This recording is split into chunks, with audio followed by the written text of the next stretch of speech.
اور دوسری جگہ حضور نے فرمایا وَاضْرِبُوهُمْ وَهُمْ أَبْنَاءُ عَشَرٍ کہ جب وہی بچے 7 سال والے 10 سال کی عمر کو پہنچ جاتے ہیں تو اللہ کے رسول نے فرمایا کہ اب صرف تلقین سے بات نہیں چلے گی، اب صرف بات کرنے سے بات نہیں چلے گی، اب تنبیہاً ڈنڈا بھی اٹھانا پڑے گا، اب اسے تنبیہ کی جائے گی، اب اسے ڈانٹ پلائی جائے گی، اور کبھی کبھار تعجیباً اسے مارا بھی جائے گا۔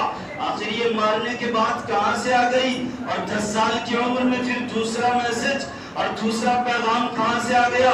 تو اس پہ بھی سائنسدانوں نے تحقیق کی، اور تحقیق کے بعد سروے کے بعد رپورٹ یہ ملا کہ حضور نے 7 سال میں بھی یہ حکم نافذ کیا اور 10 سال میں بھی یہ حکم نافذ کیا۔ آخر ایسا کیوں؟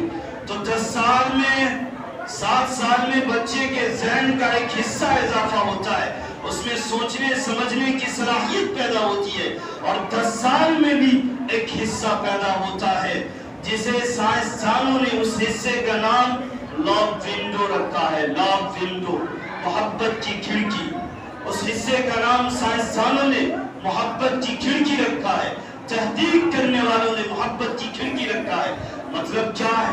ایسا نام کیوں دیا گیا؟ آخر اس نام کو چلن میں اور رواج میں کیوں لایا گیا؟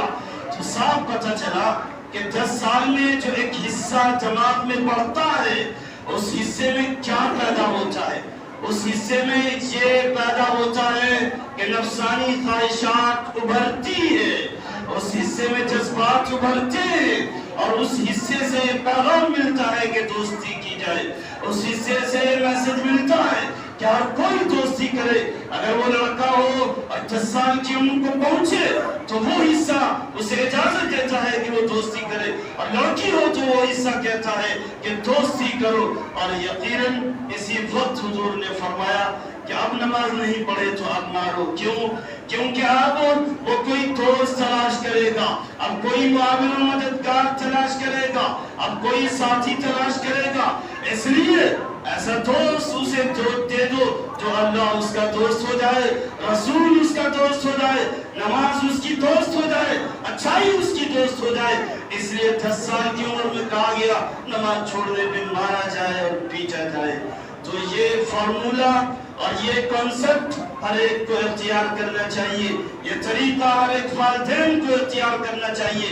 اگر یہ طریقہ اختیار کیا گیا کہ 10 سال میں نماز کی تلقین کی گئی، 7 سال میں نماز کی تلقین کی گئی، اور 10 سال میں نماز کے لیے متنبہ کیا گیا اور وقتاً فوقتاً مارا اور پیٹا گیا، تو پھر یاد رکھیے شروع سے ہی وہ بچے ایسے ہوں گے جو مومن ہوں گے، مسلم ہوں گے، ایسے ہوں گے جن کے دلوں میں ایمان مضبوط ہوگی، ایسے ہوں گے جن کے دلوں میں اللہ پہ یقین مضبوط ہوگا، ایسے ہوں گے جو پوری دنیا سے لڑنے والے ہوں گے، جو پوری دنیا کے سامنے جائیں گے تو وہ سرخرید غلام نہیں بنیں گے، وہ اپنے ایمان و یقین کا سودا نہیں کریں گے، اس لیے کہ ان کی محنت اور ان کی تربیت اور ان کی ٹریننگ ایمان پہ ہوئی ہے، نماز کے ساتھ ہوئی ہے۔ اب پوری دنیا میں جائیں گے تو کہیں بھی اپنے ایمان کا سودا نہیں کریں گے، کہیں بھی فتنہ ارتداد میں مبتلا نہیں ہوں گے۔